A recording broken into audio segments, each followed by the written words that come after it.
Durante el número 36 con la pieza Un corazón de la compañía de danza.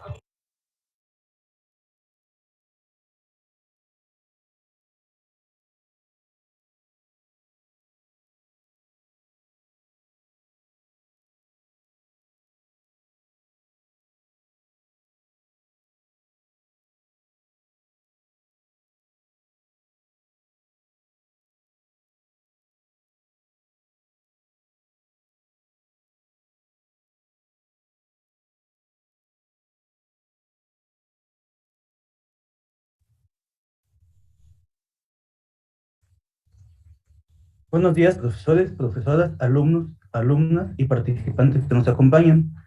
Dentro del marco de las actividades de la Semana Académica Cultural 2022, tengo el honor de poder presentarles al ingeniero Fernando Cervantes Álvarez, quien nos impartirá la conferencia titulada Visual Strategic Design para Apps. Fernando es egresado de la carrera de Ingeniería de Software por la Universidad Autónoma de Querétaro. Se ha desempeñado principalmente como desarrollador front-end en empresas como Appeal, Wasteland y SunPower.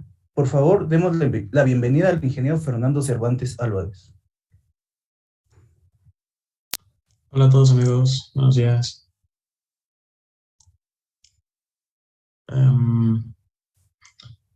Y pues bueno, dicho esto, Arturo, ¿hay algo más? ¿Hay alguna como sesión de preguntas antes de empezar o podemos? No, Fernando, empezar? ya puedes iniciar tu conferencia. Al final son las preguntas y respuestas. Ok, muy bien, perfecto. Pues bueno amigos, tenía una presentación pues justamente de presentación, pero en este caso veo que Arturo ya les hablo un poco sobre lo que hago. Sí, pues salí justamente de la carrera de Ingeniería en Software de la facultad que todos aquí conocemos. Y pues sí, realmente la mayoría de mis puestos han sido como front-end developer, ¿no? Pero un gran rol del cual pues he tomado partido es no solamente ser un front-end developer, sino de ser usualmente el principal diseñador de interfaces, ¿no? De las aplicaciones y proyectos web en los cuales trabajamos, ¿no? Por una parte esto está muy cool porque como desarrollador pues también te da el control, ¿no? Sobre cómo quieres que se vea, cómo quieres que se sienta, cómo quieres que el usuario experimente tu aplicación. Y como desarrollador la verdad es muy cool poder poder hacer una aplicación tal como tú te la imaginas, ¿no? Tal como como tú la diseñas. Esto, pues, además de ser diseñador, también te trae otros beneficios. Usualmente ser el diseñador y ser el programador en un proyecto te da naturalmente un rol de líder, ¿no? Porque tú tomas gran parte de las decisiones visuales, de las decisiones de UI, de UX, que se toman en la aplicación, ¿no? Entonces, la verdad es que es un muy buen como booster de carrera, eh, saber diseñar y saber programar eh, a la vez, ¿no? Yo comencé como front-end developer usualmente y actualmente en SunPower. Solo para dar un poco de background, SunPower es la compañía que produce el equipo de energía solar más eficiente del mundo y está basada en San Francisco, California. Eh, por si les interesa un poco. Y eh, pues básicamente aquí ya no me desempeño solamente como front-end developer, ¿no? Afortunadamente este tema de saber diseñar me ha llevado no solamente a ser un desarrollador, sino también a ser eh, pues ya manager, ¿no? De un equipo de ingeniería en el cual ya no solamente te sientas a programar, sino que ya tomas decisiones, ¿no? Importantes. Ya, ya eres tú, pues gran parte el encargado de planear nuevas features, de planear el roadmap de un producto. Y pues nomás lo mejor es que como eres developer al mismo tiempo, pues puedes meterte, ¿no? A trabajar directamente en las features. Eso te da un control muy, muy bueno sobre cómo se va a terminar viendo tu aplicación. Entonces, en esta presentación yo les quiero dar cinco técnicas para que ustedes puedan hacer que que una aplicación o un proyecto web que ustedes estén haciendo destaque, ¿no? Y que puedan aplicar un poco de técnicas de diseño sin necesidad de que sean completamente diseñadores, ¿no? La ventaja de esto es que esto les va a servir para lo que sea, ¿no? Les va a servir sin importar en qué tipo de proyecto estén haciendo, qué lenguaje de programación estén haciendo, ¿no? O sea, si van a hacer una aplicación en Flutter, si lo van a hacer con React Native, si va a ser nativa, todos estos tips les van a servir para su proyecto, ¿no? Y bueno, dicho esto, vamos a empezar con ellos. El primero y el más importante, pues es escoger una paleta de colores para su aplicación. Dentro de las cosas que debemos de saber para poder escoger una paleta de colores, debemos entender cómo los colores afectan Recording in progress. cómo los colores afectan nuestras emociones. Hay muchas marcas que utilizan esto a su favor, y no solamente marcas tecnológicas, ¿no? Realmente esto aplica en la industria en general, ¿no? Aquí tenemos 4 ejemplos de diferentes tonalidades, y podemos ver cómo cada una de ellas nos afecta, pues, de manera diferente, ¿no? Podemos ver cómo usualmente el amarillo, pues, es un color que refleja un poco de optimismo, e incluso podemos verlo un poco en los servicios que lo usan, ¿no? Como Firebase, Sketch. Son compañías que te inspiran un poco de optimismo, ¿no? El color azul, pues, se suele usar en organizaciones más serias, ¿no? Tenemos LinkedIn, por ejemplo, Zoom. Son compañías que utilizan el azul para reflejar un poco más de confiabilidad, ¿no? Otras compañías como Coca-Cola, Pinterest, utilizan el color rojo para generar un poco de emoción, ¿no? Incluso marcas de ropa como H&M utilizan un color que te llama la atención y te genera cierta emoción antes de proceder pues a su industria, ¿no? Y también, pues, por último, tenemos el color verde, que nos evoca este sentimiento de paz, este sentimiento como de naturaleza. Y estos solamente son 4 ejemplos, ¿no? Pero les recomiendo mucho, si les interesa indagar más sobre este tema de los colores y nuestras emociones, les recomiendo buscar en Google Color Emotion Guide, o escribir aquí en el chat. Hay muchas iteraciones de esto, no les recomiendo uno en específico porque van a encontrar muchos artículos, muchas guías sobre este tema del color y las emociones, ¿no? Entonces, con el simple hecho de que googleen, van a encontrar bastantes documentos, libros, artículos, infografías para que puedan ver no solamente estos 4 colores, pero ver todos los demás, ¿no? Y esto nos va a ayudar a escoger, pues, una buena paleta de colores para dependiendo del propósito de ella, ¿no? El siguiente paso, en cuanto a la paleta de colores, debemos de definir por lo menos estos 5 colores para nuestra aplicación, ¿no? Se recomienda que tengamos, siempre debemos tener un color de fondo, ¿no? Usualmente estos colores suelen ser colores muy neutros, y hay veces que realmente se utilizan colores fuera de la escala de grises, pero se suelen utilizar para secciones muy específicas de las aplicaciones, ¿no? Por ejemplo, no sé, si tenemos una ventana, una parte de nuestra app que nos invita a tomar una promoción, usualmente estas partes son las que suelen tener colores de fondo diferentes a la escala de grises, ¿no? El segundo color es un color de superficie, y se suele utilizar cuando nuestra aplicación tiene contenedores o tarjetas sobre el fondo, como podemos ver aquí en la imagen del lado izquierdo, ¿no?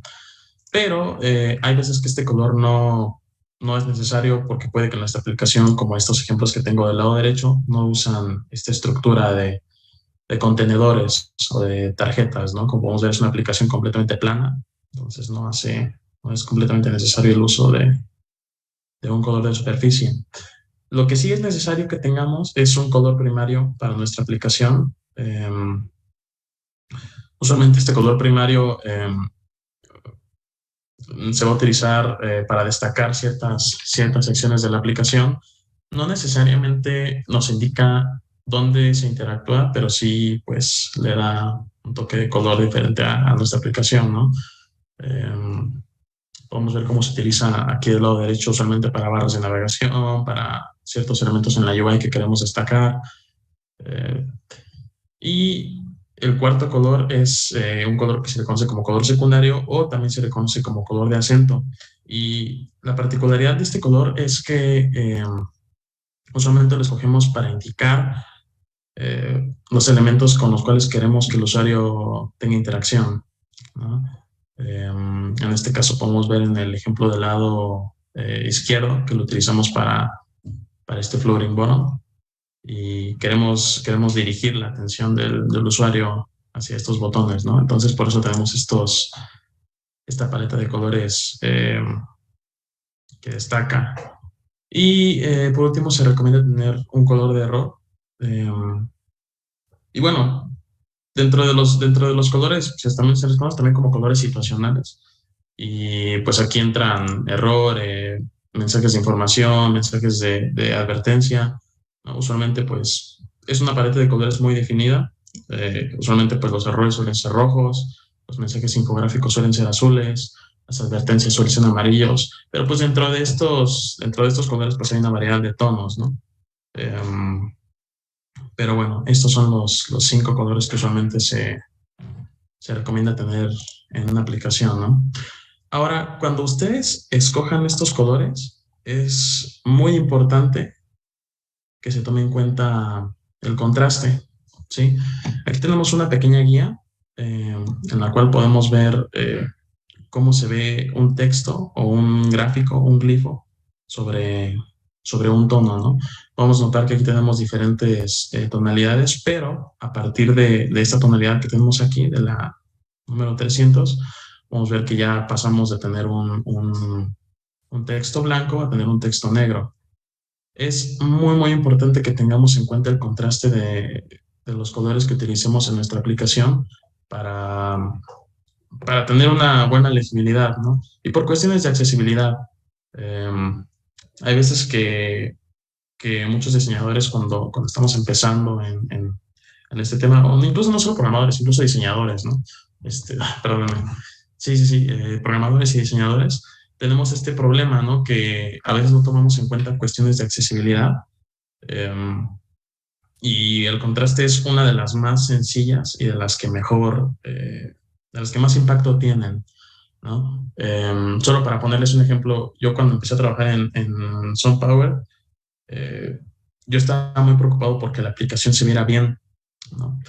Pero no consideré que la aplicación que yo estaba haciendo la utilizaban instaladores de energía solar que estaban básicamente fuera de las casas, con el sol a todo lo que daba en la pantalla de su celular, y pues resulta que la paleta de colores que yo había escogido al inicio pues realmente no era la más adecuada, ¿no? El contraste, y especialmente el contraste bajo el sol, era malísimo, y para los instaladores era difícil, ¿no? Ver la aplicación en su lugar de trabajo, ¿no? Entonces aquí fue donde me tocó pues aprender la elección del contraste y pasar a una paleta de colores diferente que permitiera a los instaladores utilizar la aplicación en el campo. Les voy a dar al final una herramienta que les va a permitir checar el contraste de los colores que ustedes escojan.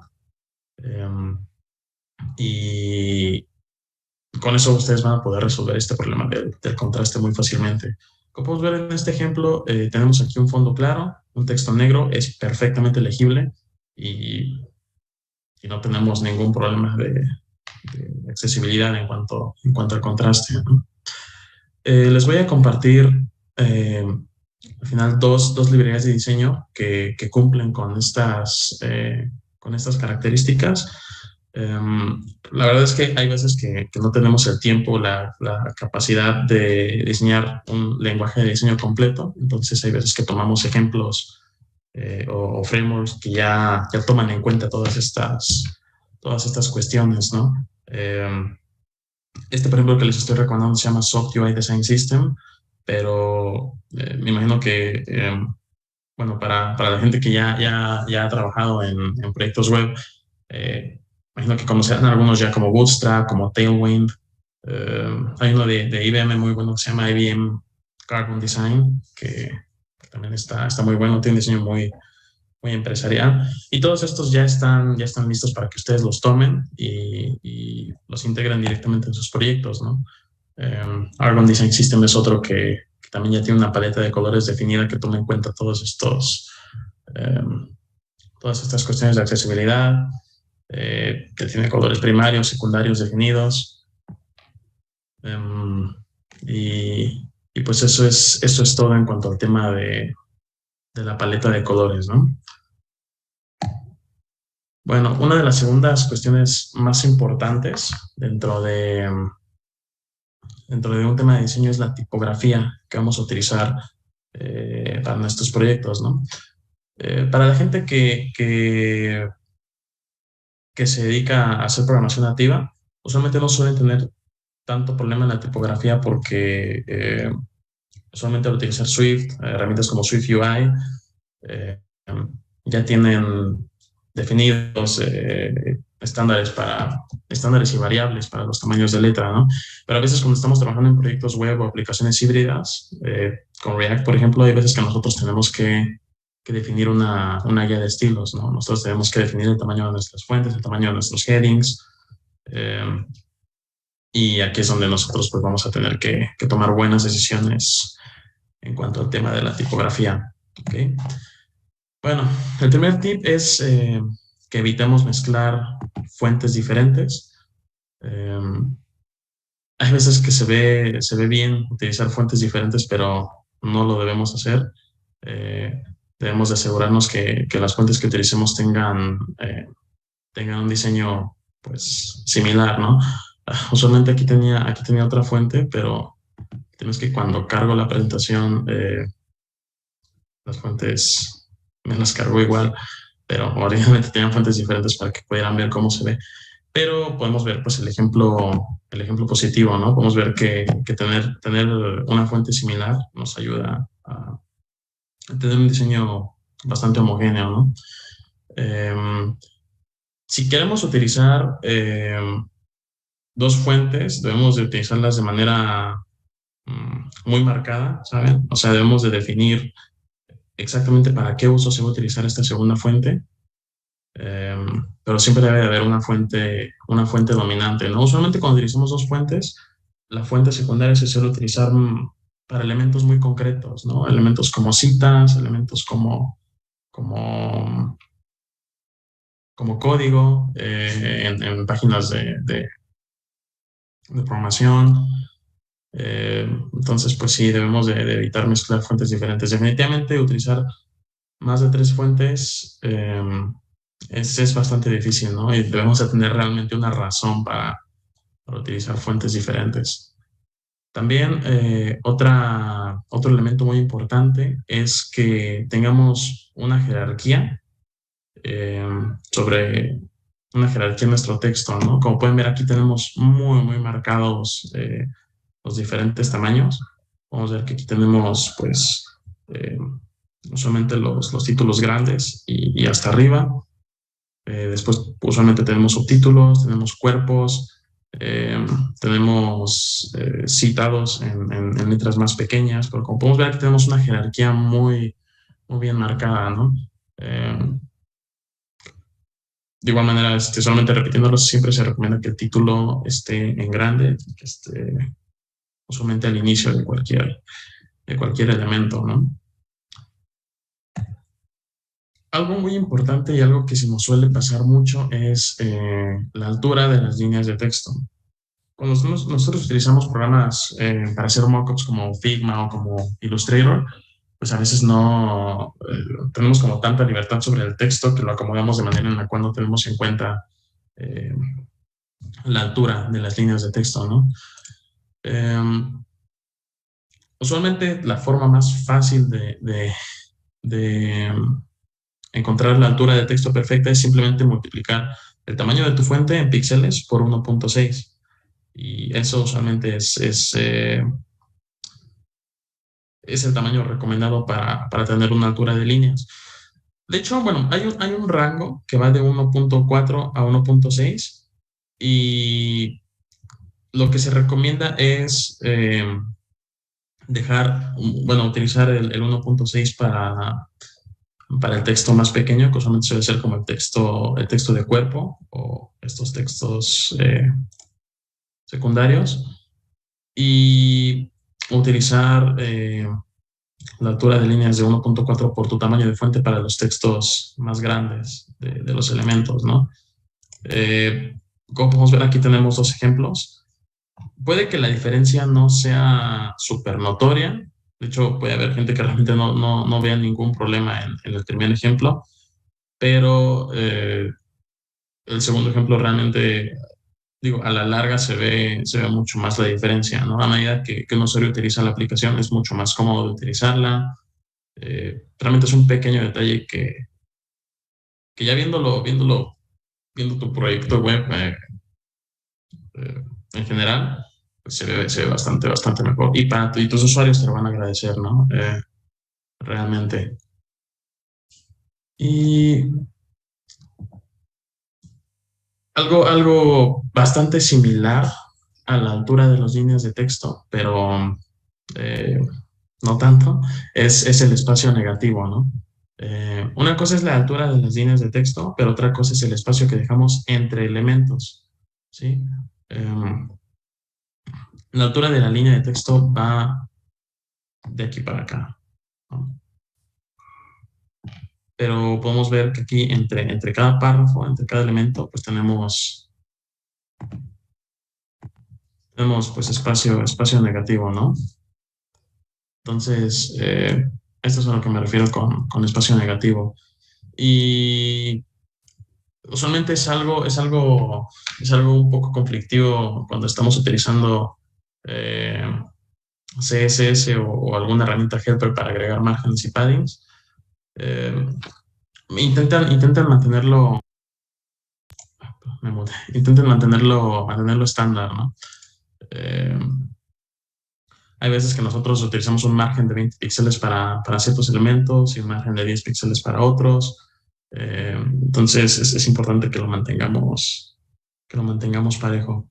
Podemos ver aquí en este ejemplo cómo el espacio negativo realmente se ve diferente.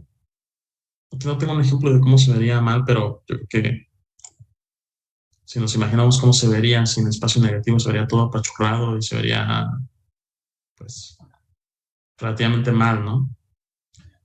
Y bueno, siguiendo un poco con el tema de la tipografía, ahora les voy a dar técnicas para crear ustedes un sistema de tipografía, ¿no? Además de que ya vimos cómo utilizar las fuentes, ¿no? De mejor manera. Digo, obviamente tenemos que empezar por escoger una fuente y lo importante es que esta fuente pues refleje el carácter del proyecto que vamos a trabajar, ¿no? Open Sans suele ser una fuente muy buena para todo tipo de proyectos, pero si queremos darle un poco más de personalidad a nuestros proyectos, pues podemos utilizar otros tipos de fuentes, ¿no? Yo lo que más recomiendo cuando se trata de utilizar aplicaciones, de hacer aplicaciones híbridas, es intentar utilizar las fuentes nativas de nuestros respectivos sistemas operativos, ¿no? Me refiero a que si estamos haciendo una aplicación híbrida, hagamos que en iOS utilice la fuente de San Francisco, ¿no? Que es la fuente que utiliza Apple en iOS. Y pues para Android, bueno, ahí pues nos metemos un poco más complicado porque pues, cada marca puede que tenga su propia fuente, ¿no? Pero Open Sans suele ser una buena alternativa que se ve muy bien en muchos dispositivos Android, ¿no? Y si por alguna razón no podemos acceder a la fuente de Apple, a San Francisco, y queremos una fuente muy similar, les recomiendo mucho esta fuente que se llama Inter. Es la fuente más similar que existe a la fuente actual de Apple, San Francisco UI, y la verdad es que se ve bastante bien. Yo, o sea, aquí esta fuente que tengo, porque usé para mi presentación en general, pues es San Francisco. y podemos ver que no hay una gran diferencia entre San Francisco y Intel. Así que Intel es una muy buena alternativa a la fuente nativa de Apple. Ahora, después de nosotros haber escogido eh, de haber escogido nuestro catálogo de fuentes, debemos de crear pues una escala de fuente. Necesitamos un valor de fuente base, ¿no? Solamente el valor de fuente base va a ser el tamaño de fuente de los cuerpos, ¿sí? O sea, va a ser si voy a revisar un poco, sería como la fuente que utilizamos en esta parte, que utilizamos aquí en medio, ¿sí? Y usualmente se recomienda que el rango sea de 16 a 18 píxeles. Ya más, pues puede que esté muy grande y que ya no escale de la mejor manera. O más pequeño, pues pasa lo mismo, ¿no? Aquí podemos ver cómo comenzamos con una base de 16 píxeles y cómo escala bastante bien hasta 40 píxeles, ¿no? Este es el escalado que utiliza Argon Design System, que fue el kit de UI que les compartí al inicio de la presentación. Y podemos ver aquí cómo escala bastante bien, ¿no? Ya con más de 18 píxeles o con menos de 16, podríamos entrar en problemas de legibilidad. En cuanto a, simplemente retomando un poco el tema de la altura de la línea de texto, pues es muy importante que sea proporcional al tamaño de la fuente. Aquí podemos ver esta diferencia. Aquí tenemos una altura de la línea de texto menor a 1.4 y aquí es 1.6. Entonces podemos ver cómo es mucho más legible un texto que está ligeramente separados por la altura de sus líneas, ¿sí? Incluso fuera un poco del tema del diseño, hay veces que utilizamos librerías de iconos para proyectos web y yo me he llegado a topar con problemas en los cuales mis iconos no se renderizaban bien y simplemente era por la altura de la línea de texto. Entonces, si por alguna razón, alguna vez ustedes en un proyecto ven que sus iconos no se están renderizando bien o que se están renderizando cortados, chequen la altura de su línea de texto porque es un problema que está muy escondido por ahí. Pero bueno, retomando un poco este tema, aquí pueden ver estos dos ejemplos y pueden ver que se ve mucho mejor cuando tenemos una altura de línea de texto bien definida. Bueno, pasándonos a otra parte muy importante del diseño de aplicaciones, los botones, ¿no? Pues básicamente los botones son gran parte son básicamente el medio por el cual los usuarios van a ejecutar acciones en nuestra aplicación.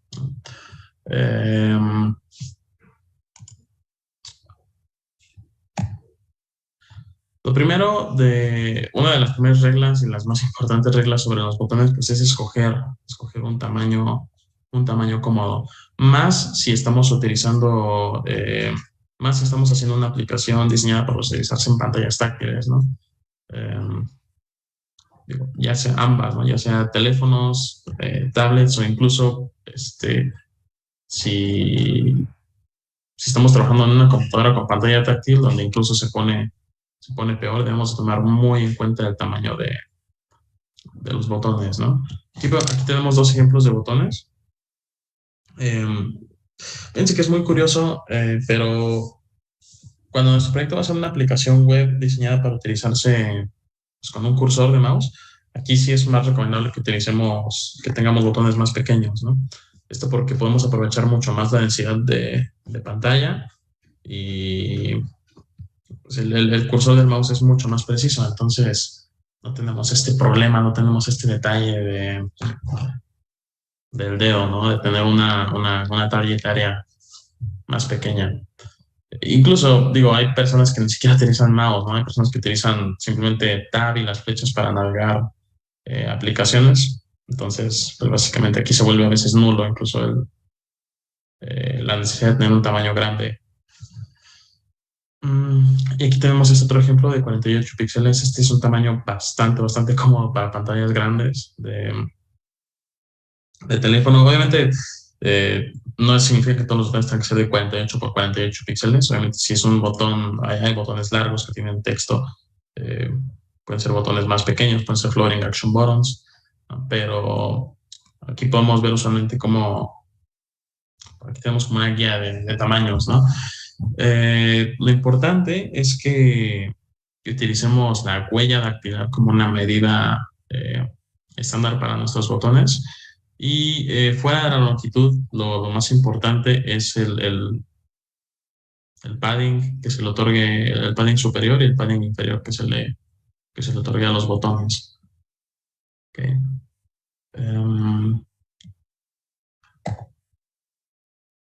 Pasando del tamaño, otro tema muy importante es que permitamos que se diferencie mucho nuestras acciones primarias de las acciones secundarias, ¿no? Es aquí donde entra este color que les había comentado al inicio de la presentación, el color secundario o el color de acento. Esto nos permite indicarle al usuario, permitirle diferenciar, ¿no? entre las diferentes acciones que puede realizar en la aplicación.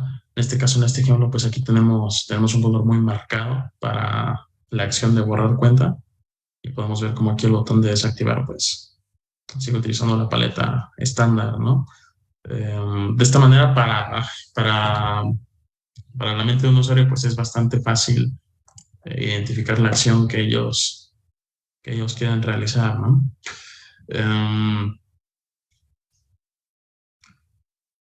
Pues nada, digo, puede ser el color secundario, el color de acento, o incluso puede ser una variación de su color primario, ¿no? Si es que quieren tener una paleta monocromática. Y bueno, otro tema, este es un tema que pues está un poco debatido, ¿no? Hay gente que usa sombras, hay gente que no usa sombras. Realmente el tema de utilizar sombras no va a hacer que el diseño de su aplicación pues sea mejor como tal, pero si es una aplicación nativa, usualmente tener las sombras le dan le dan este tema de la dimensionalidad e iluminación a una aplicación que nos permite distinguir muy bien entre elementos. Esto le da un especial plus a elementos interactivos como botones o formularios, ¿no? Y podemos, de hecho, este tema de las sombras, ¿no? podemos adentrarnos un poco más, pero 2 tips que les voy a recomendar para hacer buen uso de sombras, si es que ustedes quieren utilizar sombras, es que, primero que nada, nunca utilicen sombras completamente negras, ¿ok? Siempre que ustedes quieran utilizar sombras, lo recomendable es que tomen como base el color del elemento de la sombra, ¿no? Sencillo, podemos ver aquí en el botón de Add to Cart, podemos ver que no tenemos una sombra negra ni una sombra gris, ¿no? En realidad la sombra es el mismo color del botón, pero un poco con una opacidad mucho más baja, ¿no? Y podemos ver el claro difuminado. Podemos ver aquí en la tarjeta, en este caso, como es una tarjeta blanca, pues utilizamos una sombra ligeramente gris, pero nunca utilizamos una sombra muy oscura, una sombra muy negra, ¿sí? Puede que no se vea tan mal el utilizar una sombra negra, pero ya después te das cuenta de que se ve mucho mejor cuando controlas un poco los colores de tus sombras, ¿no? Y otro tema también muy debatido es el tema de los bordes redondeados, ¿no? También los bordes redondeados no suelen ser del agrado de todos. Y también, de igual manera que las sombras, no es algo que sea que forzosamente vaya a mejorar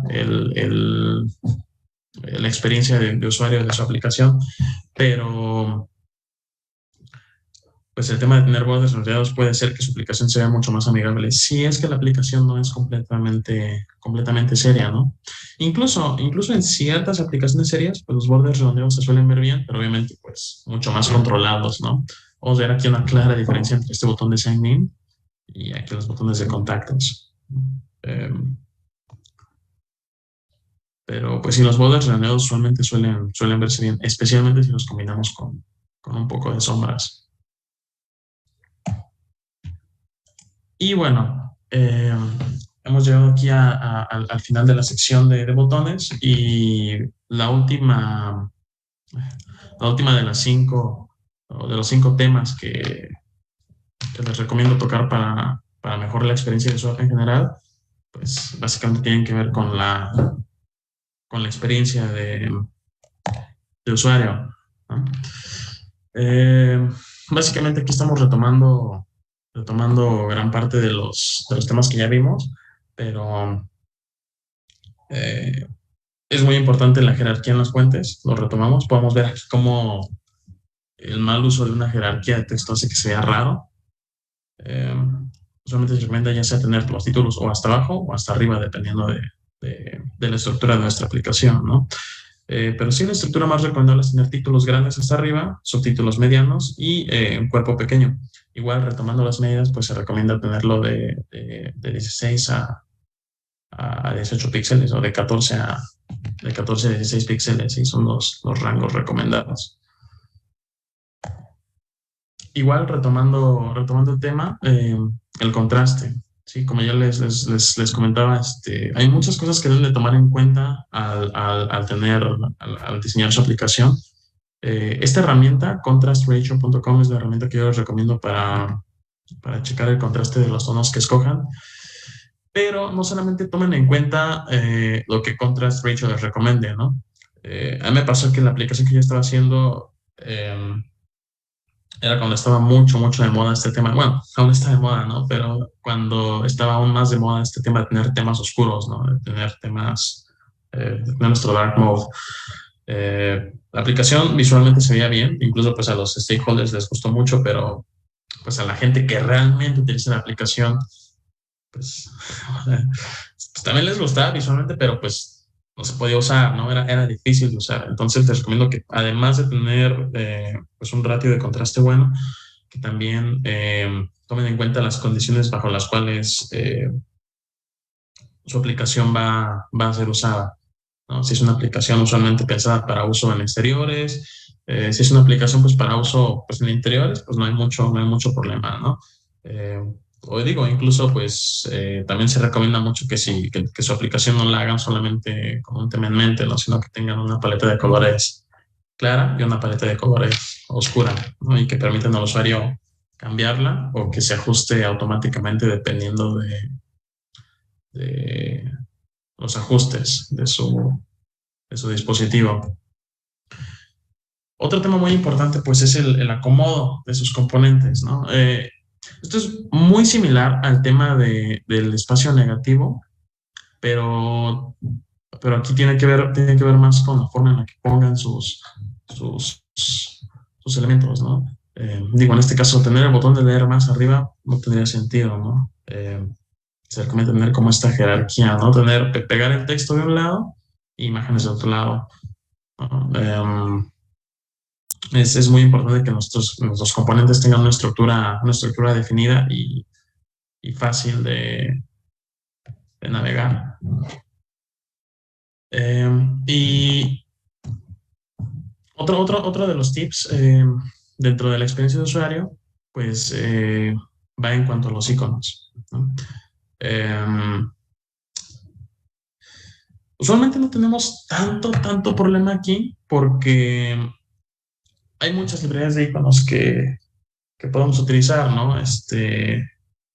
Como Font Awesome, por ejemplo, es una librería de iconos que obviamente ya ha pasado por muchas iteraciones, toma en cuenta muchas cuestiones de accesibilidad, tienen tamaños, glifos y tonos similares, estilos similares. Entonces, si nosotros utilizamos una librería de iconos, puede que no tengamos tanto problema. Pero si nosotros tenemos que crear nuestros propios iconos o generarlos en base a imágenes, pues debemos de tener muy en cuenta que su tamaño sea consistente, ¿no? Yo tuve este problema justamente aquí en SunPower porque la aplicación que utilizamos, bueno, hace uso de hardware que solamente es hardware marca SunPower, ¿no? Entonces, yo tengo que hacer mis propios iconos para esos dispositivos porque como es hardware propietario, no va a haber iconos de ese equipo en ningún lado, ¿no? Entonces, si ustedes se encargan de hacer su librería de iconos, tienen que asegurarse mucho de que tenga un tamaño consistente y un color consistente. De otra manera, van a empezar a ver que ya cuando empiecen a trabajar en su aplicación, pues se va a ver un poco raro, ¿no? Va a perder un poco de consistencia. Y bueno, también por último, les recomiendo que utilicen imágenes de alta resolución para sus aplicaciones, ¿no? Si necesitan imágenes placeholders, les recomiendo mucho Unsplash, probablemente ya lo conozcan, pero para los que no lo conocen, Unsplash es una página donde pueden encontrar imágenes gratuitas de alta resolución, súper buenas para usar, gratis, no se suele requerir ningún tipo de licencia, ¿no? Y para los fotógrafos, pues también les recomiendo mucho que compartan sus imágenes en Unsplash. Yo tengo por ahí, digo, no soy excelente fotógrafo, pero me ha tocado tomar fotografías un poco genéricas para mi trabajo y pues digo, ahí las subo en Splash.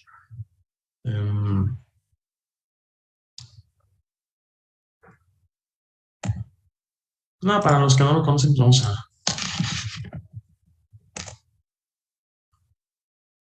verlo un poco. Como pueden ver, aquí tienen una librería de iconos, una librería de imágenes gigante, incluso hasta como para fondo de pantalla. Está muy cool. Pero sí, aquí podemos encontrar imágenes, pues, de todo, ¿no? De comida, calles. Sí, es una excelente alternativa a imágenes stock por las cuales realmente tenemos que pagar y pues no son nada baratas, ¿no? Y pues nada, con eso básicamente llegamos al final de las 5 técnicas para que nuestra app destaque sobre los demás.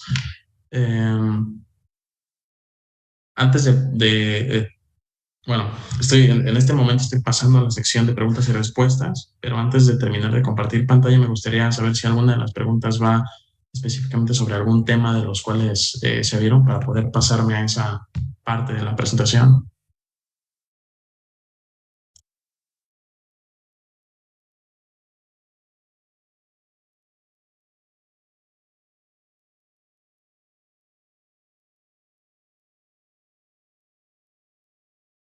Ajá, veo que Noé tiene una pregunta.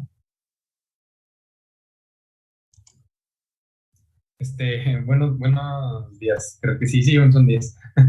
No, pues primero que nada, pues quiero felicitarnos y la verdad está muy, muy padre la presentación. Mi pregunta no es orientada a una sección en específico de la presentación, es más un poco personal. Quería saber cuál es, desde su perspectiva, como que el reto personal que más se encuentra en esta área de diseño, tanto de experiencia como de interfaz, ¿no?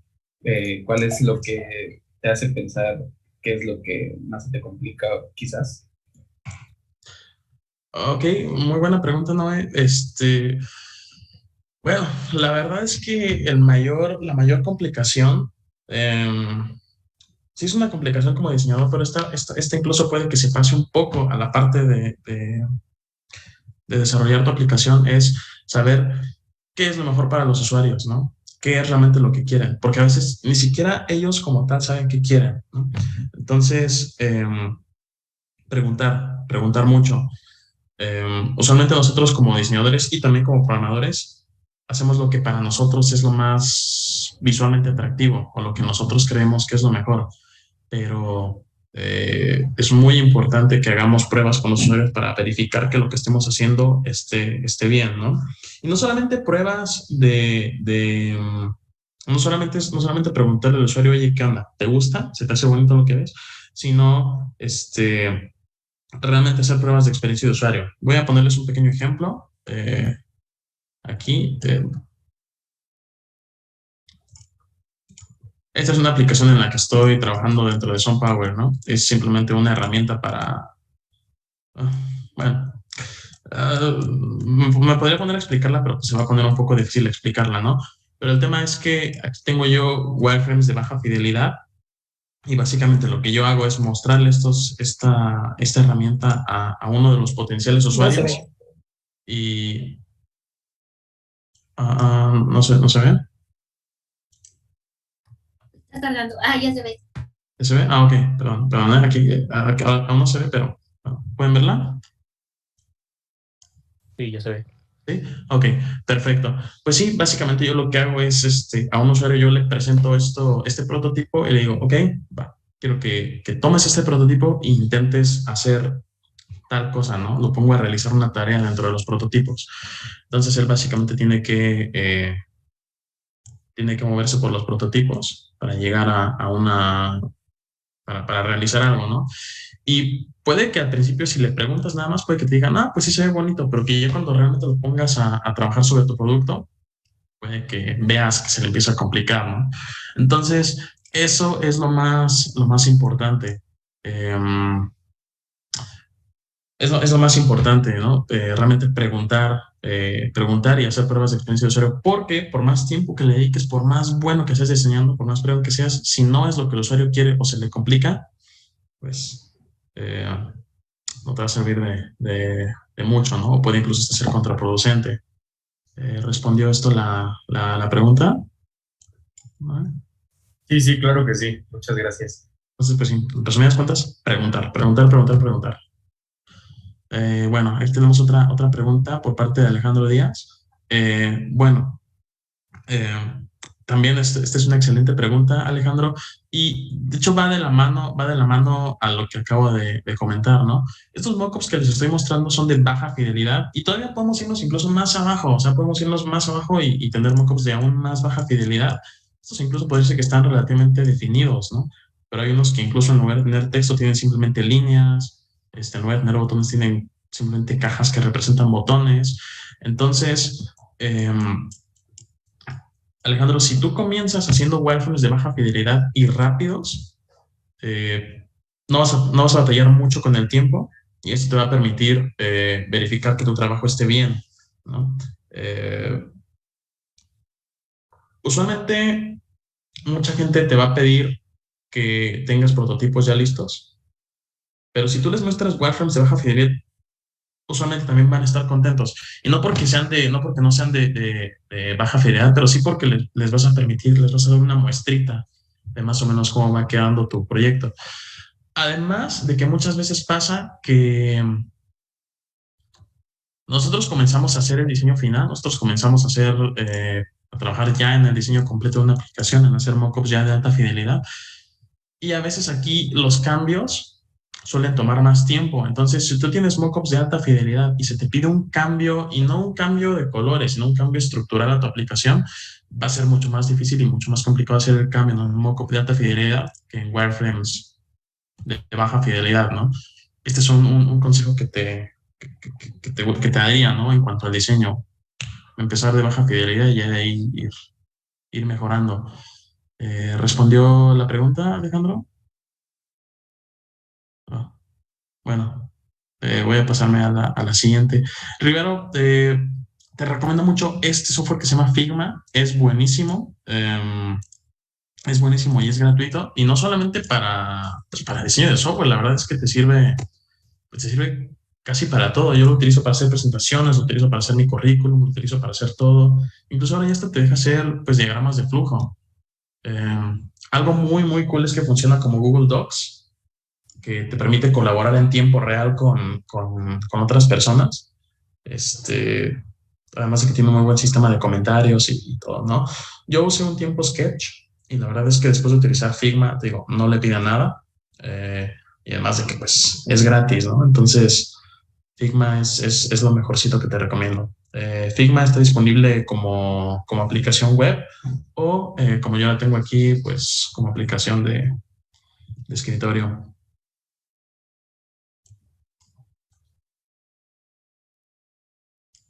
José Alberto, wow, buena pregunta.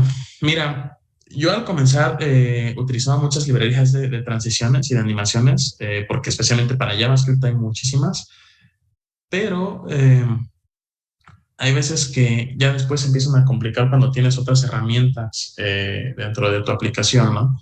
En muchos proyectos yo utilizo una librería esta que se llama Redux, que básicamente es una base de datos que es una base de datos dentro de tu aplicación que mantiene el estado, ¿no? Por ejemplo, en esa base de datos se guardan banderas sobre que en qué pantalla está tu usuario, si ya se logueó, si está logueado, si no está logueado.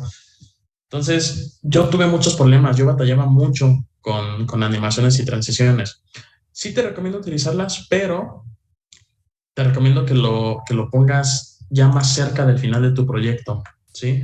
Porque puede que te traiga problemas no tanto visuales, pero más bien problemas en el desarrollo de tu aplicación en general. Entonces, yo te recomendaría mantenerlo al final. Además de que sí son muy bonitas las animaciones y usualmente te ayudan mucho con los stakeholders o con el cliente final. Pero fíjate que si las quitas no hay un impacto tan fuerte. Entonces, más o menos por ahí va. Jocelyn dice que no puedes ver mi pantalla. ¿Los demás la ven? Creo que sí, ¿verdad? Sí, sí se puede ver. Ok. Bueno, Víctor, hay muchas maneras de optimizarlas, pero el tema es que aquí depende de tu proyecto, ¿no? Hay servicios como Cloudinary. Vamos a ponerlo aquí. Cloudinary es un servicio en la nube que te permite, pues, almacenar y cargar imágenes, ¿no? Usualmente estos servicios te proveen formas de optimizar tu imagen de una manera en la cual la cargues de la manera más rápida, ¿no? Si por alguna razón tus imágenes no las estás cargando de la nube y más bien las estás cargando de alguna manera local, pues también hay muchas librerías de JavaScript para optimizar imágenes, ¿no? Yo he utilizado esta que se llama Compress Images y la verdad es que está bastante bien, ¿eh? Está bastante bien, pero esta solamente es para cuando utilizas assets locales, ¿no?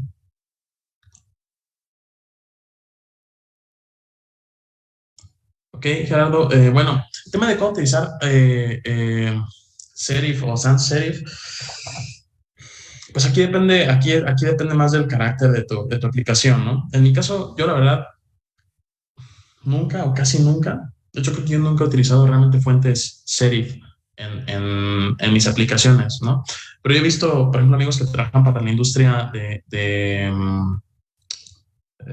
los periódicos, como tengo algunos amigos que trabajan, por ejemplo, para The Washington Post o The Wall Street Journal, y es ahí donde ellos utilizan fuentes serif. Entonces yo creo que ahí va más del tema del carácter de tu aplicación, ¿no? Y de tu proyecto. En cuanto a herramientas o libros, pues bueno, herramientas, pues Figma, y de hecho se me pasó otra, no sé cómo se me pudo pasar, pero bueno, una alternativa muy fuerte a Figma, pues es Adobe XD, ¿no? Esta pues es similar a Figma, pero pues del lado de Adobe, ¿no? A mí personalmente me gusta más Figma, pero hay gente que utiliza Adobe XD para crear cosas muy, muy fregonas. En cuanto a libros, hay dos muy buenos. Uno se llama Don't Make Me Think, ¿sí? De Steve Krog. Este es uno de los más reconocidos. Y otro se llama The Design of Everyday Things. Sí, estos son los dos libros que más te recomiendo pues para dedicarte al diseño. ¿Qué más? Para AID, bueno, Pues mira, si tienes la libertad de utilizar librerías de iconos, pues te lo recomendaría porque sí te ahorra mucho tiempo, ¿no? Pero por ejemplo, como yo te comentaba, en la empresa en la que yo trabajo utilizamos hardware propietario, entonces, no sé, tenemos no lo tengo aquí para mostrarlo, pero tenemos hardware muy particular, ¿no? Y hay que diseñar iconos para ese hardware, para el app, porque no lo vas a encontrar en ningún lado, ni en ninguna librería. Entonces, si vas a diseñar, o incluso puedes hasta mezclar, ¿eh? O sea, podrías tomar una librería de iconos y utilizar y hacer los iconos propietarios en Illustrator, pero te recomiendo mucho que te apegues a la librería de iconos que utilices. Eh, pero yo siempre me decantaría más por utilizar una librería, por utilizar una librería ya hecha.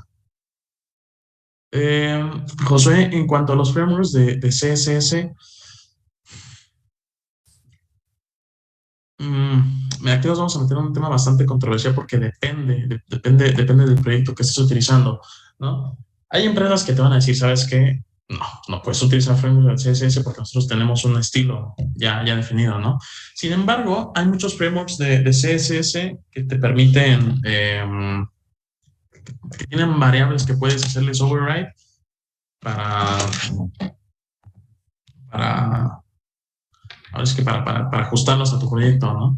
Este es el que yo más he utilizado. Sé que hay muchos, sé que hay Tailwind, sé que hay Bootstrap, pero hasta ahorita este es como con el que más me he acomodado yo, Bulma. Más que nada justamente por este tema de que es bastante modular, de que te permite solamente importar lo que necesitas y de que es muy fácil hacerle override con tus estilos que quieres sobreescribir. Entonces, de igual manera, también yo me decantaría más por utilizar un framework de CSS.